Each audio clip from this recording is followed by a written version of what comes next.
Hey there, Seahawks. It's Miss Adams, and in this video, we're going to take a look at the normal condition for sampling distributions of sample proportions. All right, so when working with a sampling distribution of proportions, as the sample size increases, the distribution becomes more and more normal, or approximately normal. If the large counts condition is met, we can use normal calculations to estimate values. So we want to know if we have at least 10 successes and at least 10 failures. That is the large counts condition as it relates to proportions. So I want to determine, do I have at least 10 successes? So I'm going to take my sample size, multiply it by my probability of success. That will give me the expected number of successes. And then if I take 1 minus the probability of success, that will give me the probability of failure. I multiply that by my sample size. That'll give me the number of failures I would expect. If I can expect at least 10 successes and at least 10 failures, then I know I'm going to have some values above and below the average, so to say. And so I will get this sort of approximately normal distribution. And so I can use normal CDF and z-scores and things like that to help answer probability problems. All right, so my rule for at least 10 successes is n times p has to be greater than or equal to 10. And my rule for at least 10 failures is n times 1 minus p has to be greater than or equal to 10.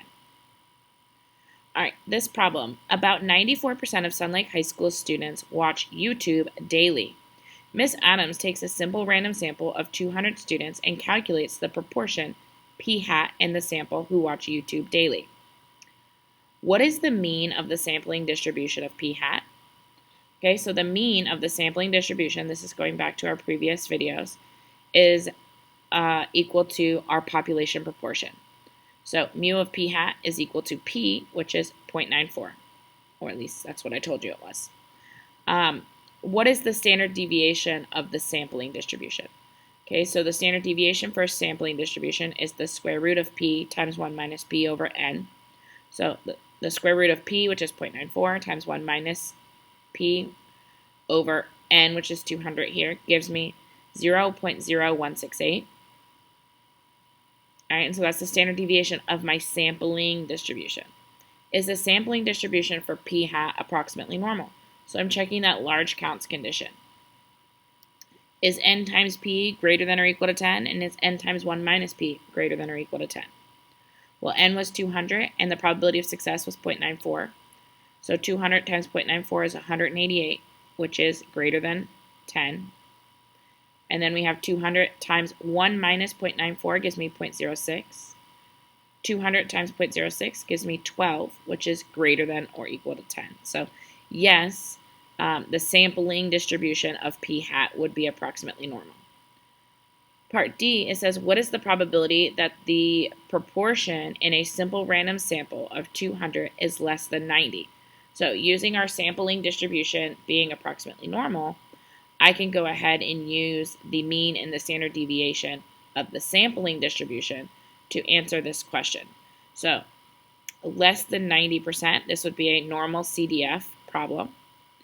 All right, and so since I'm dealing with percentages, my lowest value, it can be a 0 because I can't have negative percent. But if you put negative 9999 in your calculator, or negative 1e to the 99th, it's going to give you an answer that's still so close that it's going to be essentially correct. And then my upper bound would be 0.9 because I want to go up to 0.9 and find everything below that. My mean is 0.94, which is equal to my population proportion. My standard deviation is 0.0168, which is equal to the square root of p times 1 minus p over n.